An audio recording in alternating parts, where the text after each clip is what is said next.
దీంట్లో ఏమాత్రం ఫేక్ లేదండి. ఇది ఫేక్ అయితే కాదు, ఇది మెగా ఖచ్చితంగానే. టీచర్లను అవమానించడం అనేది అసలు సమాజానికి మంచిది కాదండి. ఇది మమ్మల్ని గాని మా విజయాలని గాని ఎవరు అగౌరవపరచొద్దు. మీ అబద్ధమైన ప్రచారంతో మమ్మల్ని మానసికంగా కూడా వేదనకు గురి చేయొద్దండి. మేము కోరుకునేది అదే.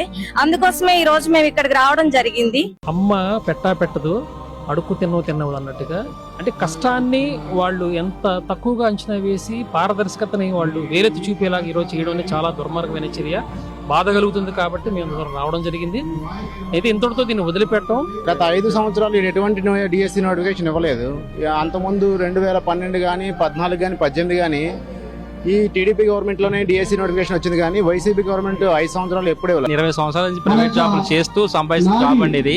మరి ఇలాంటి జాబ్ ని తగా అనేసరికి కొంచెం తగా కాదురా బాబు, మెగా డిఎస్సి, రియల్ డిఎస్సి, దమ్మున్న డిఎస్సి నిరూపించడానికి వచ్చామండి. ఒక్క డిఎస్సి కూడా వేయకుండా ఇచ్చిన డిఎస్సి మీద దుష్ప్రచారం చేయడం మాకు చాలా బాధగా ఉంది. వాళ్ళకి చెంపపెట్టిలాగా ఉండాలనే ఉద్దేశంతోనే మా ఆత్మగౌరవాన్ని ఇక్కడ చూపిద్దామని వేలాదిగా తరలి వచ్చాము. మేము 100కు 100% టీడీపీ పారదర్శకంగా ఇచ్చిందనే చెప్తానండి నేనైతే.